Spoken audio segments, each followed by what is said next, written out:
crews are all moving in. They got to deal with all of these poles because they were no match for the wind. So many down in the road up there. Indiana State Police say 130 utility poles all need to be replaced. They also found 235 structures in the path of this storm. 106, like this one right here, they found with damage. One of the things that we've really heard from the family, we've heard from police, is that they want people to know who he is outside of the police department. And we've seen here at the memorial some little tokens that have referenced who he is outside the police department. You know, there's some t-shirts here from Beech Grove High School where he went. I saw a Colts jersey, which, as we know, was his favorite team. Thanks. Thank you, guys. Appreciate you all. So, Ann, Felicia, you just heard we got some more details kind of about this incident that all unfolded around 1:30 today. We just learned that the canine's name, Bullet, was hit over the head about 2 or 3 times with a blunt force object. Still waiting to learn what that object was that the suspect used to hit the canine. Again, the suspect was allegedly breaking into a home. Any other ideas that he thought that were better or safer for pedestrians and cyclists? Yeah, when it comes to addressing the trail right here, one of his ideas was that the trail connection could go underneath the bridge, which would make it a lot safer for bikers not having to cross traffic over to do that. But DPW does tell me right now there are no plans to do that. Oh my gosh, I was going to tell you guys, if I thought it was crazy earlier, it's even crazier now because they just let all the fans in and people were sprinting down this hill. And I hope we have it on video because I got taken out by these fans. I was holding on to this tree for dear life as they're going over all these bushes, but they've all ran straight to the stage down here. Again, in Putnam County right now, they are under a travel advisory, as well as several other counties tonight, including Marion, Shelby, and Johnson counties. One county that is not right now is Hendricks County. I talked to their emergency management. They were thinking around 7 o'clock they might be issuing that. So if you live in Hendricks County, you want to know that that is probably coming in about 20 minutes or so. Here, so if you're standing outside the chambers, you can actually listen to what the senators are saying, and they've really been reacting to what they've been hearing. So Senator Gaskill, we know he's pro-redistricting. They don't like what he's having to say. Well, and J.D. Ford did tell us after, when he announced that he was going to run for this position, it was after the redistricting vote that he felt like he needed to get in this race. But Gabe, I want to ask you, you voted for Jackson Franklin. He's kind of a political newcomer. So what was it about him that got your vote? Somebody even left their pants behind on the Five Guys sign, so I'm a little bit concerned about how that person got home. I hope they had a friend with a spare pair of pants. The leader currently in the men's mini marathon is about to enter the motor speedway. Pretty quiet over here. Guys, you just finished. You've got some cool shirts on. Tell me the story behind the shirt, the bee's knees.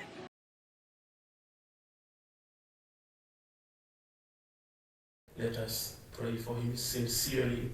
During times of trial, many turn to prayer. Today, a full house at Al Hikmah Islamic Center.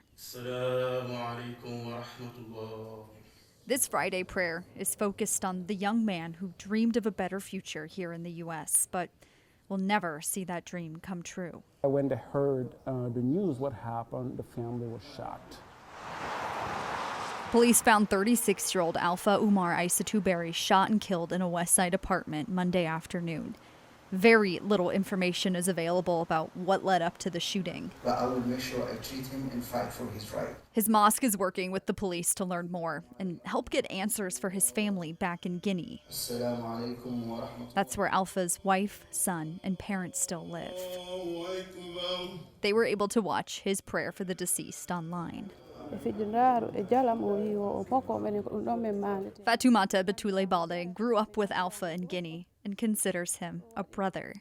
She says he always made people laugh, loved his Islamic religion, and was trying to make a better life for his family here. What can we do as a community? Alpha's community now working to help return his body to Guinea so he can be buried with his loved ones. They're asking for prayer for his soul, for Allah to grant him peace in Jannatul Firdaus, which is paradise. Any piece of information does help to solve the problem. Prayers for peace and prayers for justice. Allahu Akbar. In Indianapolis, Jenna Webster, 13 News.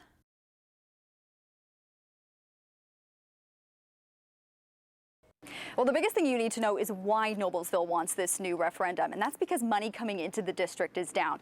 This is a bit of a complicated topic, so we're going to have our co-workers help us explain the 3 things you need to know. And the first is that the current referendum is expiring. That's a loss of $25 million or 20% of their budget.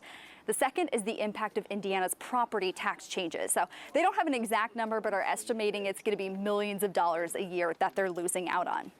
This third one, it's a bit more complicated. Because Noblesville is a wealthier area and they have a heavy residential tax base, they get $10 million less than the average school district. That's because of the state's funding formula. Now, the superintendent says this referendum is just to keep things at the status quo. The whole purpose of this is just to maintain stable funding so we can keep doing the things that we're doing now, not to add anything new.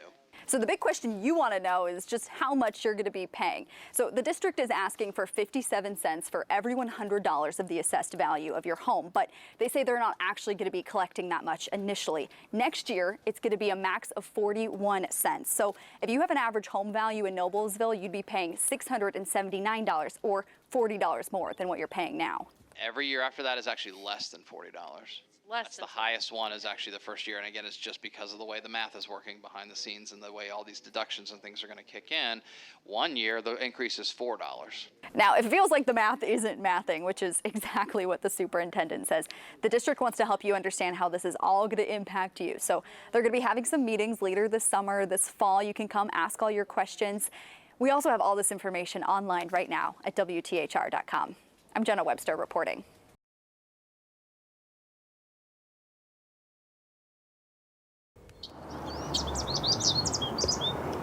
March brings signs of spring to Eagle Creek Park.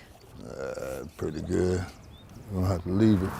It's in between home and work, so I often stop here and poke around a couple times a week. Nathan Young looks for other signs. So here are eagle tracks.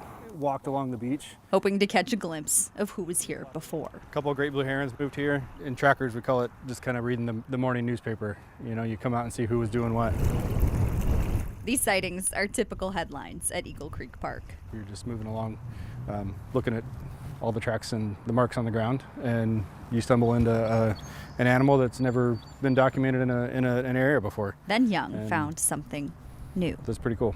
The 5-digit large webbed foot tracks he photographed belong to the river otter, never before seen at Eagle Creek Park. The 3 times that we've seen them, it's been an individual trail. So just an individual otter, which makes sense, most likely male, that's dispersing through, just looking for new territory. So they're a really neat conservation story. In the late 90s, the Indiana DNR reintroduced 300 river otters in a couple counties after they went extinct in the state.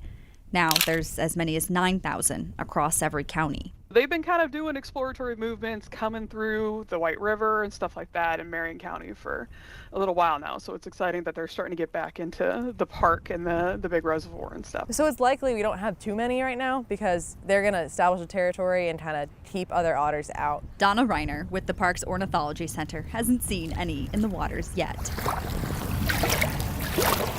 But she is hopeful for what it means for the park. They are a symbol of a healthy ecosystem. They really only inhabit areas that have healthy, high-quality water. And I want Eagle Creek Park to be a place with the most biodiversity and the most animals. Being inside the city, we need places like this to be a refuge for our animals and our wildlife. There's squirrel that comes up and down along the edge of the beach. For Young, every track is a chance to study behaviors and create a story.